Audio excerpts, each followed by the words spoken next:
आणि स्कंद क्रमांक 10 अध्याय क्रमांक 10 हे आहे नलकुवर आणि मणिग्रीव. दामोदर लिहिलं 9व्या अध्यायात आहे, त्याच्या पुढच्या अध्यायात जेव्हा नलकुवर आणि मणिग्रीवला श्रीकृष्ण मुक्त करतात आणि ते दोघं उपस्थित आहेत समोर, तेव्हा श्रीकृष्ण एक श्लोक म्हणतात. तर हा श्लोक क्रमांक 41 आहे. साधूनाम समचित्तानाम सुतराम मत्कृतात्मनाम दर्शनांनो भवेद बंध पुंसो अक्ष्णो सवितूर यथा.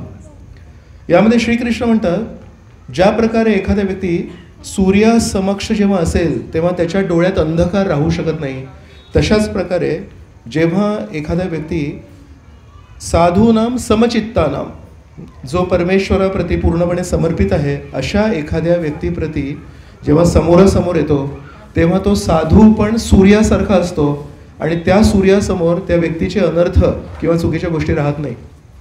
तर हे जेव्हा वाचत होतो तेव्हा एक मला लक्षात आलं की साधू श्रीकृष्णांना सूर्य म्हणतात आणि म्हणतात सूर्याच्या समोर अंधार नाही राहू शकत. पण श्रीकृष्ण काय म्हणताय? श्रीकृष्ण म्हणताय, तुम्हाला नारद मुनी भेटले ना, त्यामुळे तुमच्या जीवनामध्ये आज कृपेचा सूर्य. तर साधू श्रीकृष्णांना सूर्य म्हणतात आणि श्रीकृष्ण साधूंना सूर्य म्हणतात. आज आपण एका अर्थाने प्रभूजींनी खूप सुंदर आपल्याला माहिती दिली, एक उलगडा केला की एक गुरु तत्व आहे. श्रील प्रभुपादांच्या जीवनाबद्दल सांगितलं आणि श्रील प्रभुपादांचे प्रतिनिधी जे आपल्या जीवनात आहेत त्यांची पण स्तुती करण्यासाठी हे तत्व समजून घेणं गरजेचं आहे. तर त्या श्लोकावर जीव गोस्वामी टीका करतात आणि जीव गोस्वामी म्हणतात, इथे श्रीकृष्ण साधूला सूर्यासमान समजत आहेत, पण सूर्य दिसण्यापूर्वी पण प्रकाश येतो. सूर्य डोळ्यासमोर दिसण्यापूर्वी पण प्रकाश येतो. तसं म्हणतात की साधू दिसल्यावर तर आपल्या मनातले सगळे जे अनर्थ आहेत ते नष्ट होणार आहेत, पण साधू दिसण्यापूर्वी पण, अर्थात प्रभूजींनी सांगितलं वपू आणि वाणी. तर कदाचित आपल्यामधून काही भक्त आहेत ज्यांनी राधानाथ महाराजांना स्वयं साक्षात बघितलं नसेल, पण तो उगवता सूर्य, त्याची जी सूर्य किरण आहेत ते तरी आपण जाणवले असतील आपल्या कानांना. तर त्यांनी पण जशा प्रकारे सूर्य दिसण्यापूर्वी पण अंधार नाश होतो, तसं साधू पण, शुद्ध साधू दिसण्यापूर्वी पण आपल्या हृदयातला अंधार नाश होऊ शकतो. तर म्हणून कोणाला जर वाटत असेल की प्रभूजी आम्हाला पर्सनल भेटायला नाही मिळालं आहे वगैरे, पण जर आपण वाणीची जर आपण शरण घेत असू तर आपल्यामध्ये पण हा फरक घडून येऊ शकतो. अशा प्रकारच्या कार्यक्रमामध्ये जेव्हा आपण एकत्र येतो तेव्हा 4 भावना आपल्या मनात येऊ शकतात. हे द्वारकाधीश प्रभू एकदा सांगत होते. म्हणून ते सौभाग्य वाटायला पाहिजे की मी अशा एका प्रामाणिक गुरु शिष्य परंपरेशी जुळलो आहे आणि हे माझं किती मोठं सौभाग्य आहे. कृतज्ञता निर्माण व्हायला पाहिजे. दुसरी म्हणाले सद्भावना. सद्भावना म्हणजे गुरुबंधूंप्रती, गुरु भगिनींप्रती एक सद्भावना यायला पाहिजे. तिसरी गोष्ट म्हणाले सेवाभाव निर्मित व्हायला पाहिजे की आजपासून गुरु महाराजांनी जो ठेवा माझ्यासाठी ठेवला आहे तो दुसऱ्यांपर्यंत पोहोच करण्यासाठी मी सेवाभावना आत्मसात केली पाहिजे. आणि चौथी गोष्ट म्हणाले एक आत्मसमर्पण. आपण आजपर्यंत जे काही अनुभवलं आहे, जो करायचा प्रयत्न करतो त्यामध्ये किंचित मात्र तरी थोडी वृद्धी व्हायला पाहिजे. राधानाथ महाराजांबद्दल तत्व प्रभूजींनी सांगितलं.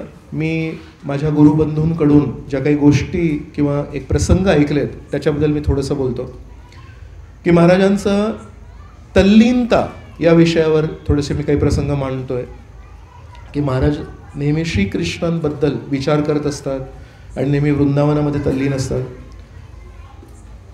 राधा गोपीनाथ मंदिराची जी इमारत आहे ही कमीत कमी 100 वर्ष जुनी इमारत आहे.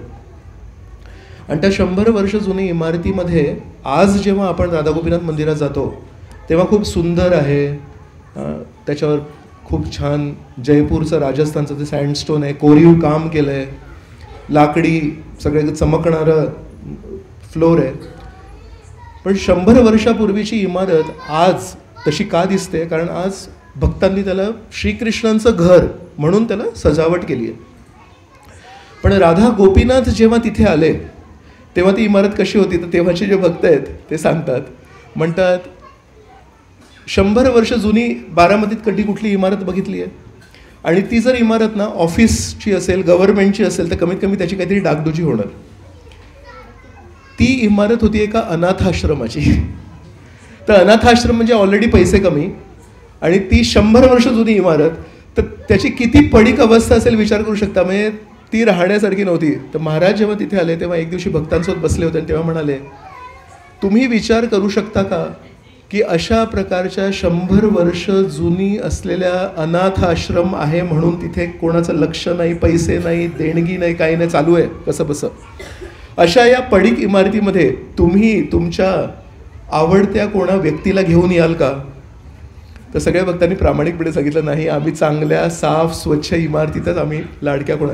तर म्हणाले, विचार करा, अशा या पडक्या इमारतीमध्ये श्रीकृष्ण आपल्या प्रेयसी श्रीमती राधाराणीला घेऊन आलेत. मग आपण किती कृतज्ञ असायला पाहिजे. तर ते भक्त तिथे जे बसले होते त्या दिवशीपासून त्याचा पूर्ण दृष्टिकोन बदलला.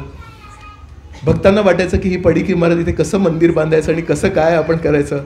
पण म्हणजे श्रीकृष्ण आपल्या प्रेयसीला जर तिथे घेऊन आलेत तर आपण पण तिथे एक आपलं घर समजायला पाहिजे. तर तिथे पण त्यांना श्रीकृष्णांचं वास्तव्य दिसलं. काही महिन्यांपूर्वी इंटरनेटवर एक प्रश्न विचारला होता. भक्तांचा असा एक ग्रुप आहे तिथे, की एक नवीन व्यक्ती म्हणतोय, मी तुमच्या इस्कॉनच्या बऱ्याचशा मंदिरात गेलो आहे आणि सर्व इस्कॉनच्या मंदिरामध्ये भगवंतांचं देवघर आहे आणि भगवंतांच्या देवघराच्या एक्झॅक्टली अपोजिट श्रील प्रभुपादांची मूर्ती असते किंवा श्रील प्रभुपादांचा फोटो असतो. तर असं का बरं? तर एक माझा मित्र आहे, तो इंटरनेटवर स्मार्ट आहे, त्याने एक खूप छान उत्तर दिलं. तो म्हणाला, इस्कॉनच्या मंदिरामध्ये आम्ही प्रभुपादांची मूर्ती किंवा प्रभुपादांचा फोटो नाही ठेवला आहे. सर्व इस्कॉनची मंदिरं हे श्रील प्रभुपादांची प्रॉपर्टी आहे आणि श्रील प्रभुपादांनी त्यांच्या प्रॉपर्टीमध्ये आम्हाला काही दिवसांसाठी स्थान दिलं आहे.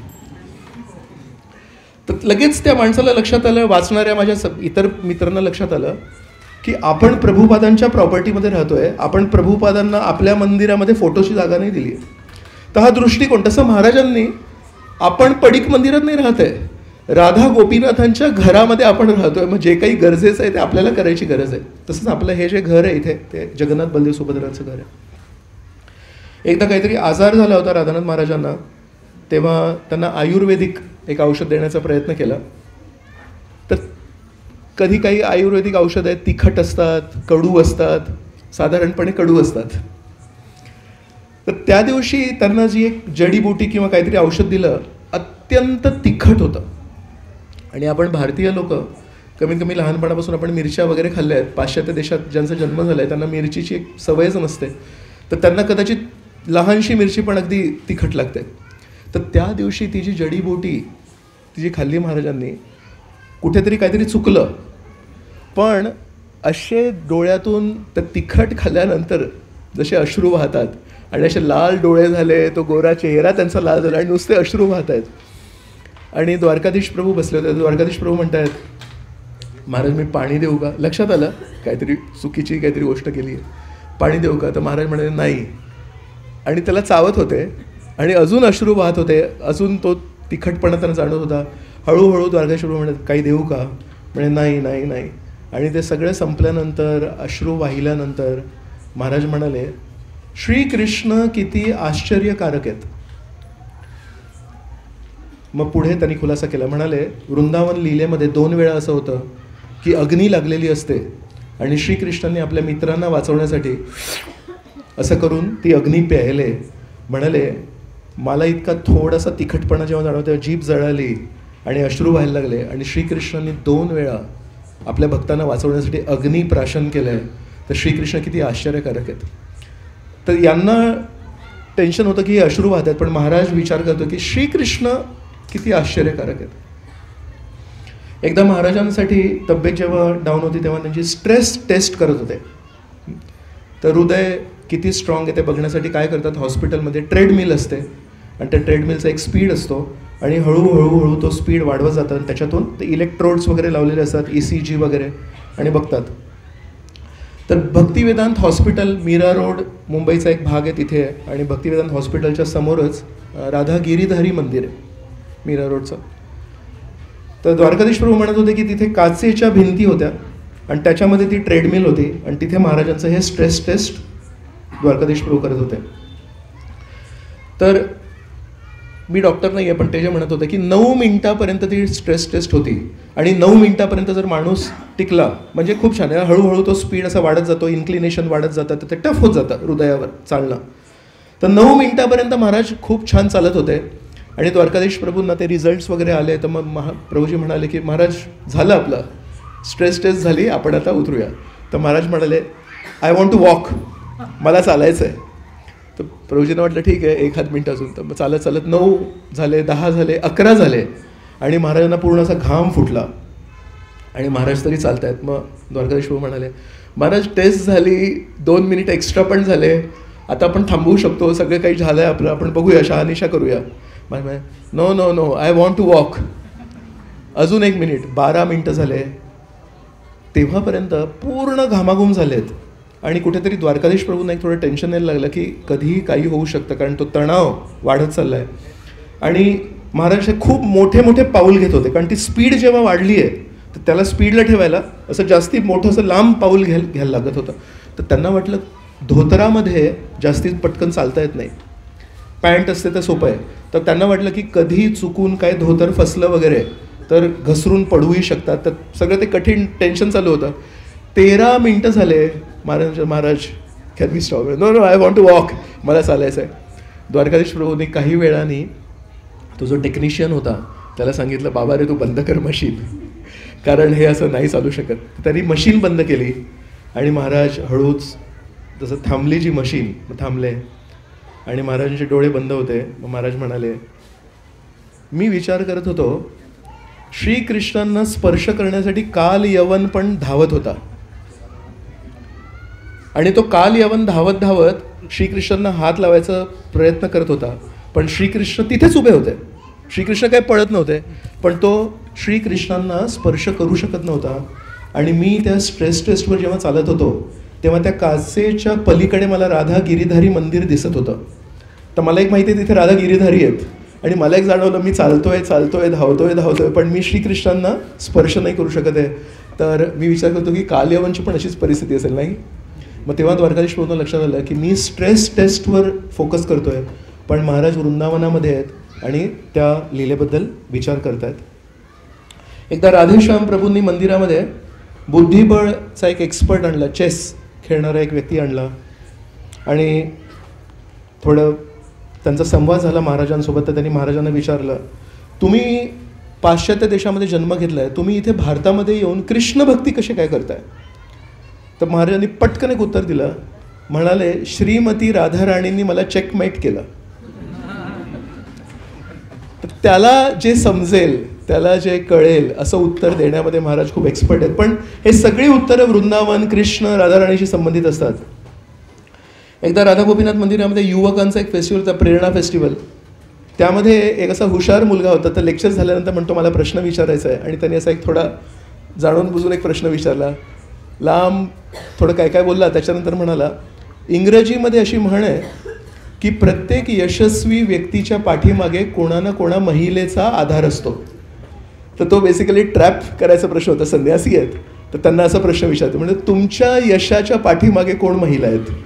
तर महाराजांनी पटकन उत्तर दिलं, माझ्या यशाच्या पाठीमागे श्रीमती राधाराणी आहेत. आणि ते उत्तर जेव्हा त्यांनी पण ऐकलं तर सगळेजण विचार करतायत की आम्ही पण विचार करतो की महाराज काय उत्तर देणार आहेत, पण चेतना तशी. एका प्रेरणा फेस्टिवल नंतर महाराज जेव्हा गौरांग प्रभूंसोबत असे फिरत होते तेव्हा एक तरुण मुलगा होता, गौरांग प्रभूंच्या ओळखीचा असेल कदाचित. तर गौरांग प्रभूंनी ओळख करून दिली महाराजांशी. म्हणाले महाराज याचं नाव आहे कृष्णा रेड्डी.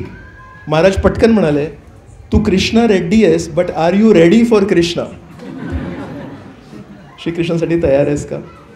एकदा गोवर्धन इको विलेजमध्ये आपण सगळ्यांनी मदन मोहन मंदिराचं दर्शन घेतलं आहे. आपणा सर्वांना जे आले नाही आहेत त्यांना विनंती आहे, येऊ शकता, मदन मोहनजींचं दर्शन करा. तर मदन मोहन मंदिर हुबेहूब जसं आहे तसं बांधलं आहे, तेवढीच उंची त्याची. तर ती उंची असताना ते मोठे मोठे असे जे दगड आहेत ते तिथे मांडण्यासाठी एक क्रेन होती. तर क्रेन इंग्लिशमध्ये जो बगळा असतो त्या बगळ्याला क्रेन म्हणतात. तर महाराज जेव्हा तिथे होते तेव्हा एका भक्ताला म्हणतात याला नमस्कार कर या क्रेनला. तर म्हणाले का बरं? तर म्हणाले याचं नाव आहे बकदेव. बकदेव. तर यांना लक्षात नाही बकदेव कोण आहे. तर म्हणाले श्रीकृष्णांच्या लीलेमध्ये एक असुर होता, बकासूर. पण तो बकासूर श्रीकृष्णांना त्रास द्यायला आला होता, तो श्रीकृष्णांना मारायला आला होता. हा जो बक्का आहे, इंग्लिशमध्ये म्हणतात that crane came to kill Krishna, this crane has come to serve Krishna. So his name is not Bakasur, his name is Bakdev. So you should offer obeisances to Bakdev. तर नेहमी महाराजांच्या मनामध्ये कृष्णा, राधाराणी, वृंदावन चालू असतं. जसं मोठं हुबेहूब एक राधा मदन मोहन मंदिर आहे, तसं यमुने नदीच्या शेजारी एक 1/3 3 पट कमी केलेलं एक मदन मोहन मंदिर आहे. आणि तसंच एक छोट्या आकृतीचं हुबेहूब कोरीव काम वगैरे केलेलं एक राधा गोविंदजी मंदिर पण आहे. तर ते राधा गोविंदजी मंदिर एकेकाळी जे बनवलं होतं ते फक्त सिंगल डायमेन्शन बनवलं होतं, एक भिंत होती फक्त. आणि नंतर मग काही भक्तांनी जेव्हा सांगितलं तेव्हा त्याला 3 डायमेन्शन, म्हणजे त्याच्यामध्ये शिरू शकतो, त्याच्यामध्ये बसू शकतो, असं सगळं केलं. तर जेव्हा ते सिंगल होतं तेव्हा समोर एक दरवाजा होता आणि त्या दरवाजामध्ये एक अडथळा होता. आणि मग जेव्हा ते मल्टी डायमेन्शन केलं, असं बाजूनी एंट्री केली, मग आतमध्ये जाऊन बसू शकतो, तिथे कीर्तन करू शकतो, कथा करू शकतो. तर तेव्हा मग लोकांनी काय केलं, अशा बाजूनी एंट्री करतात, मग समोरून एंट्री नव्हते करत कोणी. मग तिथे काय झालं, एक तो दगड जो होता, अशी अडथळा जो होता, तो गौरांग प्रभूंनी कोणीतरी सांगितलं की प्रभूजी तो अडथळा होतो आतमध्ये जाण्यासाठी, आणि आतमध्ये तुम्ही सगळी तो एक भाग बनवला आहे, तर लोकांची इच्छा होते, पण लोकांना ते दिसत नाही की बाजूनी एंट्री बनवली आहे. तर गौरांग प्रभूंनी काय केलं, तो जो असा एक छोटासा असा एरिया होता तो असं काढून टाकला. तर महाराज मग पुढच्या वेळेस जेव्हा तिथे गेले तेव्हा महाराजचं नॉर्मल एंट्रन्स जायचं, मग इथे काहीतरी होतं ना, इथे एक दगड होतं ना. तर मग भक्तांनी सांगितलं की महाराज ते गौरांग प्रभूंनी काढून टाकलं. तर महाराज पटकन म्हणाले, ही इज गौरांगझेब. तर राधा गोविंदजी मंदिर मूळ जे आहे त्याला त्रास एक औरंगजेब होते. तर महाराज एवढे हे पटकन बोलले, he is not Gaurang, he is Gaurangzeb. ते औरंगजेबचं गौरांगजेब पटकन बोलले. आता इतक्या 2 महिने आधी एकदा महाराज जप करत होते आणि जप करताना वारंवार राधा मदन मोहन मंदिराच्या ते शिखराकडे बघत होते. आता पण ते फेस्टिवल ऑफ ग्रॅटिट्यूडच्या दिवस बघत होते की आम्ही जेव्हा राधा मदन मोहन मंदिराकडे बघतो तेव्हा आम्ही राधा मदन मोहन मंदिराकडे नाही बघत, आम्ही कोरीव काम नाही बघत, आम्हाला सनातन गोस्वामींची आठवण होते, त्यांची तपस्येची आठवण होते. तसं महाराज जप करताना वारंवार त्या शिखराकडे बघत होते. आता पुढच्या वेळेस जेव्हा मदन मोहन मंदिराकडे जाल तेव्हा बघा, ते वर तर शिखर आहे आणि शिखराच्या थोड्याशा खाली 6 फळ्या, अशा छोट्या फळ्या अशा बाहेर येतात, म्हणजे ते मूळ तसं आहे. आणि त्या 6मधून 3 फळ्यांवर एक सिंह आहे. तर महाराज बघत होते. मग महाराजांनी जप झाल्यानंतर गौरांग प्रभूंना विचारलं, हे ना 6 अशा फळ्या आहेत बाहेर येतात आणि त्याच्यामध्ये 3घांवरच सिंह आहे, त्या उरलेले जे 3 आहेत त्याच्यावर सिंह का नाही आहे? तर गौरांग प्रभू म्हणाले, नाही आहेत, आता काय नाही आहेत. तो म्हणाले, त्या 3 जे रिकामे आहेत ना त्याच्यावर पण सिंह पाहिजे. तर गौरांग प्रभू म्हणाले, महाराज तुम्ही जप करा, तिथे मदन मोहन मंदिराकडे बघू नका तुम्ही. तर महाराज पटकन म्हणाले, यू आर गौरांगझेब. तर त्यावेळेस गौरांग गुरुला स्पष्टपणे म्हणाले, गौरांगझेब. एका जुन्या वृंदावन यात्रेमध्ये महाराजांनी, जेव्हा भक्त खूप कमी होते तेव्हा, आज आता महाराज फक्त संध्याकाळचं प्रवचन देतात, पण एक काळ होता जेव्हा सकाळी जेव्हा आपण धाम दर्शनाला जातो तेव्हा पण महाराज यायचे. तर अशा वेळेस वृंदावनामध्ये कधी एकदा फिरता फिरता यमुनेच्या काठावर एका ठिकाणी महाराज पोचले आणि तिथे प्रभूजींनी पण एक उकिरडा याची एक स्टोरी सांगितली. तसं तिथे पण यमुनाच्या काठावर उकिरडा पडलं होतं, घाण कचरा पडला होता खूप सारा. महाराज अचानक तिकडे गेले आणि त्याच्यावर झोपले. आणि लहान मुलं जसे झोपतात असे एका कुशीवर झोपतात, पाठीवर नाही झोपत. आणि कुशीवर झोपून लहान मुलांना मी बघितलं आहे, असे हे जे 2 पाय आहेत हे असे छातीकडे करतात, फोल्ड करतात पाय, असे जवळ करून असे झोपतात. तर महाराज तशा एका पोजमध्ये जवळजवळ 5-1 मिनटं झोपले. आणि सगळे भक्त विचार करत आहेत की या अशा कचऱ्याच्या ठिकाणी महाराज का झोपलेत. आणि 5-1 मिनटं झोपून शांतपणे उठले आणि म्हणाले, मी जेव्हा वृंदावनामध्ये राहायचो तेव्हा इथे कधी कधी झोपायचो रात्री. मग तेव्हा भक्तांना लक्षात आलं की तेव्हा तिथे कचऱ्याकुंडी नव्हती, तेव्हा तिथे कचरा नव्हता. पण आज जेव्हा तिथे कचरा आहे, आपल्याला कचरा दिसतोय, पण महाराजांना तिथे वृंदावन दिसत होतं. आणि त्या वृंदावनामध्ये जरी आज दृश्य स्तरावर तिथे कचरा असेल पण त्यांना तो दिसत नव्हता. आणि लगेच भक्तांनी कमीत कमी एकदा तरी अनुकरण आपण म्हणतो अनुसरण करायचं, अनुकरण नसतं. पण मग सगळे भक्त पण तिथे जाऊन त्या कचऱ्यावर काही काळ का होईना झोपले आणि एक ती भावना आत्मसात करण्याचा त्यांनी प्रयत्न केला. एक राधानाथ महाराजांचे गुरुबंधू आहेत, त्यांचं नाव आहे प्यारे मोहन प्रभू. तर प्यारे मोहन प्रभू आहेत, महाराजांना भेटले, त्यांच्याशी चर्चा केली आणि नंतर एकदा ब्रह्मचारी क्लास त्यांना मी विनंती केली. तर ब्रह्मचारी क्लासमध्ये म्हणत होते, मी आणि महाराज खूप वेळा मी चर्चा केली आणि चर्चेचा एक खूप आवडता विषय असतो भक्तांचा, तुम्ही कृष्ण भक्तीत कसे आलात. तर मी पण राधानाथ महाराजांना विचारलं, महाराजांनी मला विचारलं. तर मला जेव्हा महाराजांनी विचारलं तेव्हा मी 1 तास स्टोरी सांगितली माझी. मी कॉलेजमध्ये होतो, मग भक्त भेटले, मग असं मग तसं, असं छान स्टोरी सांगितली. आणि मी स्टोरी सांगितल्यानंतर नैसर्गिक आहे, मी पण महाराजांना विचारलं. तर मी महाराजांना विचारलं, महाराज तुम्ही कृष्ण भक्तीत कसे काय आलेत. तर महाराजांनी पटकन उत्तर दिलं. तर इंग्लिशमध्ये काय दिलं ते पण सांगतो, कारण त्याला महत्त्व आहे, आणि नंतर मराठी सांगतो. म्हणाले, सम हाऊ बाय श्रील प्रभुपाद's मर्सी. कसा बसा आलो, प्रभुपादांच्या कृपेने आलो. तर महाराजांनी ती स्टोरी सांगितलीच नाही आणि काही प्रमाणामध्ये श्यामानंद प्रभूंनी ती स्टोरी सांगितली, कसे वृंदावनात होते, मग न्यू वृंदावनात होते, मग घोड्यांनी जे दाणे खाल्ले ते दाणे खाल्ले, पण ते प्रभुपादांनी सगळं महाराजांनी सगळं शॉर्टकट केलं आणि म्हणाले, सम हाऊ बाय श्रील प्रभुपाद's मर्सी.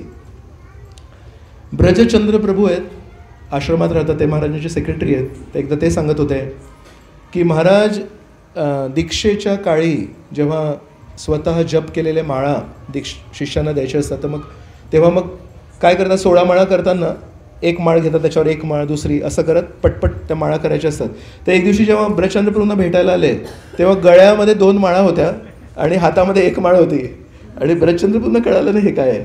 मग तेव्हा महाराज म्हणाले, जेव्हा माझ्या रूमचा लाईट बंद असतो तेव्हा मी हे करत असतो. तर कधी कधी महाराज जर थकलेले असतील, दमलेले असतील, तर सकाळी कधी कधी मॉर्निंग प्रोग्रामला येत नाही, तेव्हा महाराज म्हणाले, पण असं विचार करू नकोस की मी आराम करतो. म्हणजे जेव्हा लाईट बंद असतो तेव्हा मी हे करतो. This is what I like to do when lights are not on. एकदा खूप ही अनेक वर्ष आधीची गोष्ट आहे. महाराज सकाळी सकाळी मंगलारती वगैरे करून जेव्हा बाहेर आले जप करण्यापूर्वी, तेव्हा गौर गोपाल प्रभू आणि गोविंद प्रभू हे लॅपटॉपवर काहीतरी काम करत होते. तर महाराज पटकन गेले आणि म्हणाले, तुम्ही काय करताय हे. तर म्हणाले, महाराज आता काही दिवसांनी तुम्ही दीक्षा देताय, तर दीक्षा समारंभाचं नियोजन करतोय आम्ही. मग महाराजांनी त्यांच्या हातामध्ये जी बीड बॅग होती ती घेतली, त्या दोघांच्या कपाळावर मारली आणि म्हणाले, आधी तुम्ही चांगले शिष्य बना, मी पण तेच करतोय. आणि मग महाराज तिथून जप करायला निघून गेले. तर माझ्या म्हणजे जपाच्या वेळेस आपण जप करायला पाहिजे, लॅपटॉप वगैरे नाही करायला पाहिजे. दुसरी एक गोष्ट जी एक सांगावीशी वाटते की महाराज नेहमी जबाबदारी घेण्यावर भर देतात, की आपण नेहमी जबाबदारी घ्यायला पाहिजे. तर द्वारकाधीश प्रभूंसोबत विशाखाप्रिया माताजी काही गोष्टी सांगत होत्या आधीच्या, तर त्या गोष्टी आहेत ह्या. तर विशाखाप्रिया माताजी म्हणतात की मी 8वीत जेव्हा होती तेव्हा मी भक्तीत आले आणि तेव्हा हे माहितीच नव्हतं की गुरु कोण असतात, आपण कसं वागायचं. तर लहान मुलीसारखी मी महाराजांशी बोलायची वगैरे. आणि अशा या परिस्थितीमध्ये एक दिवशी माझं लग्न ठरलं आणि एक दिवशी मला सांगितलं की हे द्वारकाधीश प्रभू आता तुमचे पती आहेत. तर म्हणजे मला त्याची जाणीवच नाही झाली कधी. मग म्हणाले, मग आमचं लग्न झाल्यानंतर, आधी लग्नाच्या आधी तर रोज यायची महाराजांना भेटायला. मग लग्न झाल्यानंतर मुंबई मालाड इथे एक जागा आहे, तिथे राहायची. म्हणायची रोज, आता ते सवय होती, तर रोज काही स्वयंपाक वगैरे करून पटकन मंदिरात यायची आणि मंदिरामध्ये मग डोनेशन वगैरे कलेक्ट करायची आणि रोज संध्याकाळी जाऊन महाराजांना सांगायची, आज मी इतकं डोनेशन कलेक्ट केलं आहे. तेव्हा पैसे गरज होती. तर म्हणाले, एक दिवशी महाराजांनी मला विचारलं, तुम्ही द्वारकाधीश प्रभूंसाठी काही स्वयंपाक वगैरे करता की नाही, कारण दिवसभर मंदिरात असता. माताजी म्हणाले, हो करते की. तर त्यावेळेच्या विशाखाप्रिया माताजी निरागसपणे मला करते. मग म्हणाले, काय करता स्वयंपाक.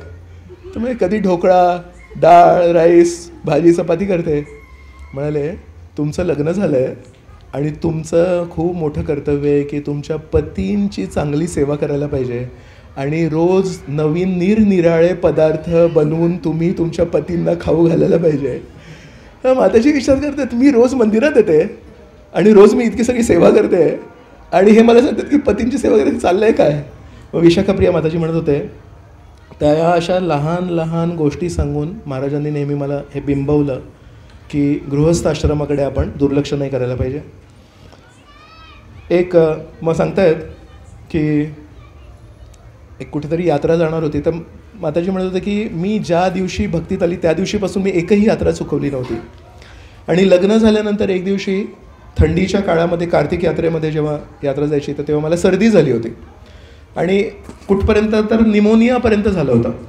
तर मी आपली शिंकते आहे, खोकला आहे, भरपूर परिस्थिती वाईट आहे आणि यात्रेला तर जायचं होतं. तर द्वारकाधीश प्रभूंनी सांगितलं मी डॉक्टर आहे आणि या परिस्थितीमध्ये जर तुम्ही त्या थंड प्रदेशात गेलात तर खूप त्रास होऊ शकतो, तर तुम्ही यात्रेला नाही जाऊ शकत आणि यांना यायचं आहे. मग काय करायचं, कंप्लेंट कुठे करणार, तर महाराजांकडे. तर महाराजांसमोर जाऊन बसला आहे आणि म्हणतात की द्वारकाधीश प्रभू मला म्हणतात की यात्रेला नाही यायचं. तर मांडणी कशी केली की द्वारकाधीश प्रभू मला यात्रेला नाही. मला म्हणतं पण द्वारकाधीश प्रभू यात्रेला येण्यासाठी मना का करतील, का मना करतायत. नाही, त्यांचं असं म्हणणं आहे की मला निमोनिया झाला आहे. तर अच्छा, निमोनिया झाला म्हणून तुम्हाला नाही देतात का. हो. आणि हा जेव्हा महाराजांसोबत संवाद चालू आहे तेव्हा पण खोकलत आहेत. मग महाराजांना लक्षात आलं की द्वारकाधीश प्रभू एवढं म्हणतात तर ऐकलं.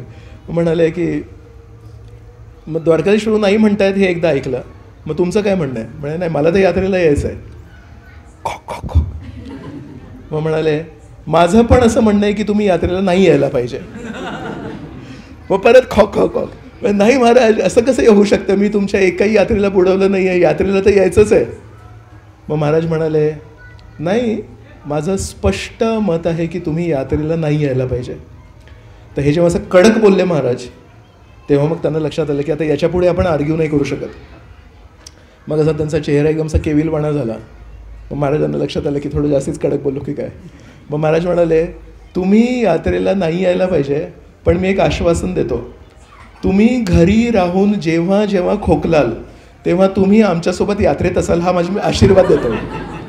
तेव्हा माताजी म्हणत होते की माझ्यासाठी चांगलं काय हे पण सांगितलं. मी हट्ट केला तेव्हा थोडं सांगितलं नको नको नको, पण मग एक गुरु म्हणून स्पष्टपणे बोलले की नाही येऊ शकत. पण जेव्हा मला ते दुःख झालेलं बघितलं तेव्हा तो आशीर्वाद पण दिला की नाही, तुम्ही जर आज्ञापालन केलं तर त्या दुःखाच्या परिस्थितीमध्ये पण तुम्ही माझ्यासोबत असाल म्हणून. एकदा कुठल्या तरी कार्यक्रमाला विशाखा प्रिया माताजी आणि द्वारकाधीश प्रभू आले होते. तेव्हा मंदिराच्या खाली तिथे जेव्हा शू स्टॉल होता तर महाराज आले आणि कुठल्या तरी कार्यक्रमाला जायचं होतं. तर द्वारकाधीश प्रभूंनी महाराजांसाठी हार्मोनियम उचलला आणि मग समोर गेले कारमध्ये ठेवण्यासाठी. आणि माताजी आणि महाराज हे असे येत आहेत. तर महाराज तिथे चपला दिसल्या. तर महाराजांनी विचारलं ह्या चपला कोणाच्या आहेत. तर मग विशाखा प्रिया माताजी म्हणाले ह्या द्वारकाधीश प्रभूंच्या आहेत. मग म्हणाले या चपला तुम्ही डोक्यावर ठेवायला पाहिजेत. तर विशाखा प्रिया माताजी म्हणतात हे काय चाललं आहे आता, नवऱ्याच्या चपला इथे ठेवायच्यात वगैरे, परमेश्वराच्या ठेवायच्या असतात. तर मला म्हणाले ह्या चपला तुम्ही आत्ताच्या आत्ता डोक्यावर धारण करा. म्हणतात हे काय आता ही परीक्षा आहे. तर थोड्या हातात घेतले.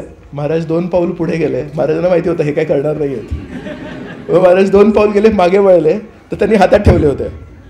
म्हणाले माझी इच्छा आहे की तुम्ही या चपला डोक्यावर ठेवायला पाहिजे. माताजींनी अशा ठेवल्या आणि महाराज 2 पाऊल पुढे चालत गेले. तर तेव्हा विशाखा प्रिया माताजी म्हणत होते की तिथे तेव्हा राधा गोपीनाथ मंदिरामध्ये फक्त मंदिर नव्हतं, टिंकरबेल हायस्कूल, भोलाज क्लासेस, अशा तिकडे बाकीची पण बरीच मंडळी होती. आणि दुपारची वेळ होती, संडे फीस संपल्यानंतर लंच ब्रेक. तर हे सगळी मुलं बघत होते. एक संन्यासी आले आहेत, त्यांच्या मागे एक तरुण मुलगी आहे आणि तिने कोणाच्या तरी चपलाच्या डोक्यावर ठेवलं आहे आणि हे वारंवार मागे वळून म्हणतात आणि त्या नावापुरती ठेवतात परत खाली ठेवतात. असं करत करत ते कसं तरी ते गेटपर्यंत आले. मग महाराजांनी परत एकदा वळून बघितलं तर परत त्या माताजींच्या हातात होतं चपला. मग यांना पण कंटाळा आला, हे काय, म्हणजे जाऊ दे आता, जे बघतील ते बघतील, जे हसतील ते हसतील, चला डोक्यावर ठेवले आणि बाहेर कारपर्यंत आले. आता कारमध्ये द्वारकाधीश प्रभू पुढे गेले होते, त्यांनी हार्मोनियम ठेवलं होतं आणि महाराजांची आणि माताजींची वाट बघत होते. तर तो हार्मोनियम ठेवल्यानंतर मागे असे वळून बघतायत तर विशाखा प्रिया माताजी त्या चपला अशा डोक्यावर ठेवून येत आहेत. तर हे काय करतेस तू, माझ्या चपला डोक्यावर काय ठेवते, म्हणजे ठेवलं तरी प्रॉब्लेम, नाही ठेवलं तरी प्रॉब्लेम. मग माताजींनी म्हटलं महाराजांनी सांगितलं मला म्हणून ठेवते. तर ते महाराजांकडे म्हणतात ते खाली ठेव, चांगलं नाही वाटत असं. तर त्यांनी खाली ठेवले. परत महाराज मागे वळून बघतायत. तर माताजी म्हणत होते कधी कधी महाराज एकदम कडक होतात. आपल्याला एक सॉफ्ट बाजू माहिती आहे, पण महाराज पण कधी कधी एकदम कडक आणि हे असंच व्हायला पाहिजे असं पण बोलतात. मग एकदा चित्रकूटला यात्रा जाणार होती. तर त्यावेळेस मग हे जे सगळे फाउंडिंग मेंबर्स आहेत भक्तिवेदांत हॉस्पिटलचे डॉक्टर माधवानंद प्रभू, द्वारकाधीश प्रभू, वैष्णव सेवा प्रभू, गिरिराज प्रभू, विश्वरूप प्रभू, हे तेव्हा जस्ट पासआउट झाले होते.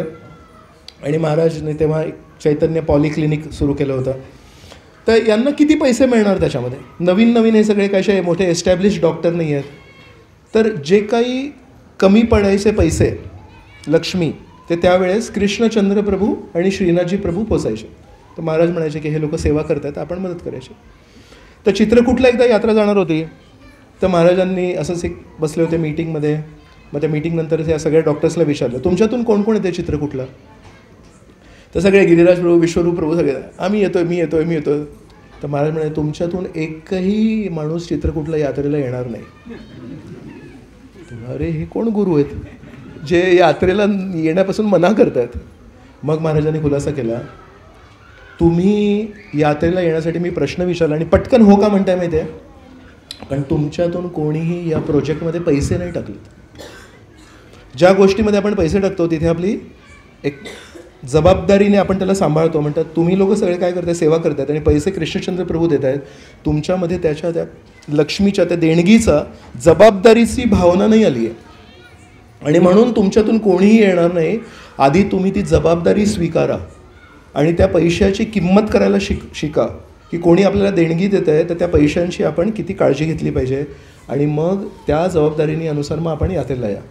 मग त्या सगळ्यांना लक्षात आलं की प्रश्न हा नाही की यात्रेला नाही यायचं आहे, प्रश्न आहे की जबाबदारीने वागायचं आहे म्हणून. मग त्यामध्ये गिरिराज प्रभू बसले होते. मग गिरिराज प्रभूंकडे बघून महाराज म्हणतात गिरिराज प्रभू यात्रेला येऊ शकतात. मग का असं? तर त्याच्यामागे स्टोरी आहे की त्याचे एंट्रन्स परीक्षा होती MDची.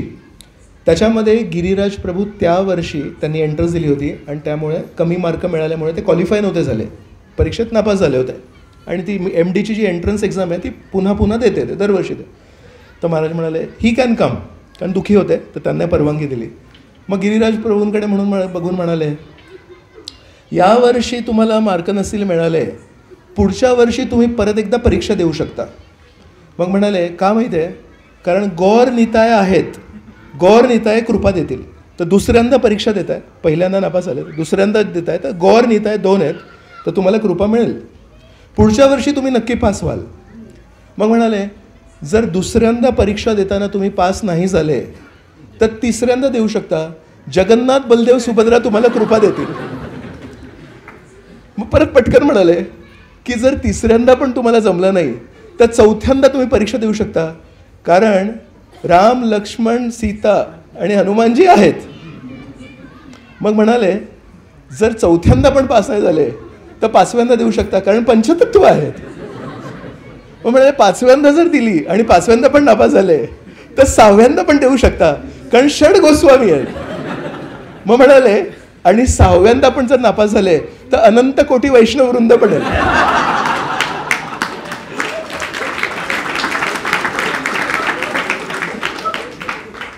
मग एकदा बलदेव प्रभू सांगत होते की वृंदावन यात्रा होती आणि श्यामानंद प्रभू यांनी महाराजांना वृंदावन यात्रेमध्ये विचारलं की महाराज आज आपण इथे चाललो आहे, आता उद्या कुठे जाणार आहोत?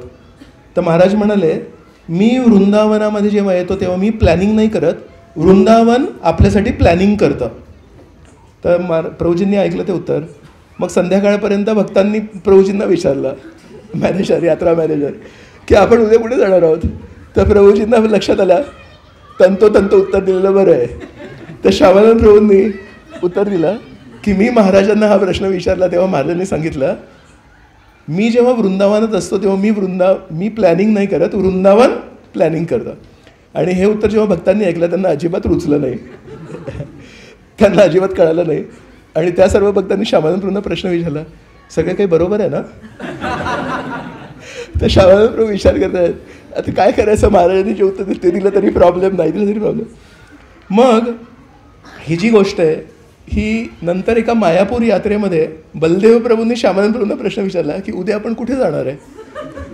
मग तेव्हा श्रावण प्रभूंनी बलदेव प्रभूंना ते उत्तर दिलं की हा प्रश्न मी एकेकाळी महाराजांना विचारला होता, तेव्हा महाराजांनी हे उत्तर मला दिलं होतं.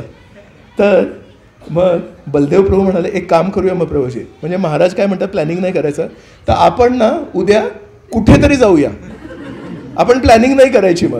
मग तेव्हा प्रभूजींनी त्याचा खुलासा केला. प्रभूजींनी सांगितलं की त्यावेळेस जेव्हा महाराजांनी मला ते उत्तर दिलं त्यानंतर महाराजांनी मला 1-2 दिवसांनी जवळ पण बोलवलं आणि म्हणाले मी जे तुम्हाला सांगितलं की वृंदावनामध्ये मी प्लॅनिंग नाही करत आणि वृंदावन माझ्यासाठी प्लॅनिंग करतं, याचा अर्थ काय माहिती आहे? याचा अर्थ आहे आपल्याला पूर्णपणे सगळ्या दृष्टीने नियोजन करायचं आहे, पण आपण जे नियोजन केलं आहे तशाच प्रमाणे ती यात्रा होईल ही आसक्ती नाही ठेवायची आहे.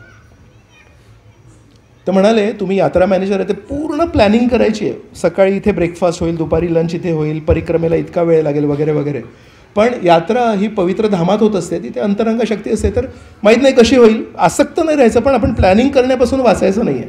तर हे उत्तर मग श्रावणपूरनी बलदेव प्रभूंना दिलं आणि बलदेव प्रभूंनी यात्रा मीटिंगमध्ये हे आम्हाला दिलं. त्याचं तर परंपरेमध्ये अशापर्यंत येतं आहे. हां द्या ना. एक छोटासा खुलासा असा आहे की आम्ही ॲडव्हान्स पार्टीमध्ये होतो 8-10 जण फक्त, आणि त्यावेळी आम्ही विचारले की महाराज आज काय करायचं आहे, कुठे जायचं आहे. त्यावेळी महाराज म्हणाले की मी या सगळ्यात नाणी वगैरे करत नाही, आणि त्या दिवशी एकदम संध्याकाळी नेहमीप्रमाणे एकदम आमचे लाईट गेले, सध्या थोडंसं कमी होतं ते, पण ती नेहमीप्रमाणे व्हायचं आणि आम्ही रस्ता चुकलो. मग आम्ही आणि कोणाकडे हातातले हँड टॉर्च फ्लॅशलाईट पण नव्हते,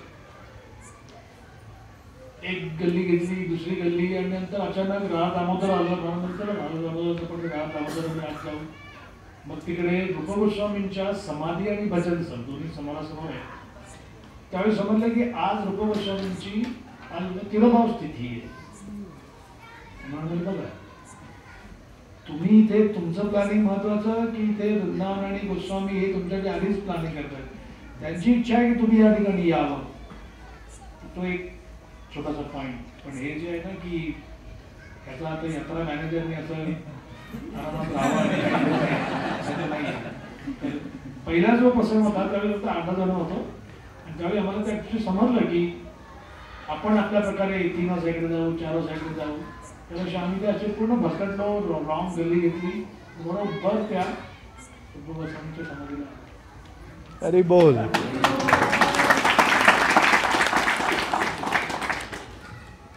एकदा मंदिराच्या समोर एक भारतीय विद्याभवन आहे, तर त्याला बघितलं असेल तर ते पण सँडस्टोन सेम मटेरियलनी बनलेलं आहे. तर महाराज एकदा ब्रह्मचार्यांना भेटले तेव्हा म्हणाले हे जे समोर भारतीय विद्याभवन आहे आणि आपलं जे मंदिर आहे यामध्ये काय साम्यता आहे आणि काय फरक आहे. मग तेव्हा ब्रह्मचारी म्हणाले दोन्ही जागा आहेत हे खूपच सुंदर आहेत, दोन्ही बाहेर जो एक्सटिरियर आहे तो सगळा सँडस्टोननी बनला आहे, दिसायला खूप सुंदर आहे. मग तेव्हा महाराज म्हणाले हो बरोबर आहे, दोन्ही जागा हे बाहेरून सँडस्टोननी बनवले आहेत आणि खूप दिसायला सुंदर आहेत, पण म्हणाले ती जी जागा आहे ती टुरिस्ट प्लेस आहे आणि ही जी जागा आहे हे मंदिर आहे. आणि म्हणाले हा फरक कधी होईल, जेव्हा आपण आपल्या मंदिरामध्ये श्रवणम आणि कीर्तनम याला महत्त्व देऊ, तर म्हणाले आपलं मंदिर मंदिर राहील आणि टुरिस्ट प्लेस होणार नाही. आणि मग नंतर म्हणाले जर आपण आपल्या मंदिरांमध्ये श्रवणम आणि कीर्तनम या 2 तत्वांना जर तडजोड केली तर आपलं मंदिर हे पण एक टुरिस्ट प्लेस होईल. लोक येतील हजारोच्या संख्येनं दर्शनाला, पण म्हणतील की हृदयामध्ये काही स्पर्श न होता कदाचित निघून जातील. एकदा परमपूज्य गिरिराज महाराजांनी श्रील प्रभुपादांना प्रश्न विचारला की प्रभुपाद गुरु आणि शिष्य हे जे नातं आहे या दोघांमध्ये कर्तव्य काय आहे. तर तेव्हा श्रील प्रभुपादांनी गिरिराज महाराजांनी एक उत्तर दिलं. म्हणाले गुरूंचं कर्तव्य आहे श्रीकृष्णांची सेवा करणं आणि शिष्याचं कर्तव्य आहे गुरूंना त्यांच्या श्रीकृष्णांप्रतीच्या सेवेमध्ये सहाय्य करणं. तर या दृष्टीने आज मी गुरु महाराजांना एक प्रार्थना करतो आहे की मला वेगळं काही नाही करायचं आहे, मला फक्त गुरु महाराज श्रील प्रभुपादांना किंवा गुरु महाराज श्रीकृष्णांना जी सेवा करतायत त्यामध्ये कुठेतरी जर काही मदत करता आली लहानशी तर ते माझ्या शिष्य होण्याचं एक सार्थक ठरेल. ही प्रार्थना करून मी माझं बोलणं थांबवतो. खूप खूप धन्यवाद. हरे कृष्ण. जय परमपूज्य राधानाथ स्वामी महाराज की जय. श्रील प्रभुपाद की जय. हरे कृष्ण.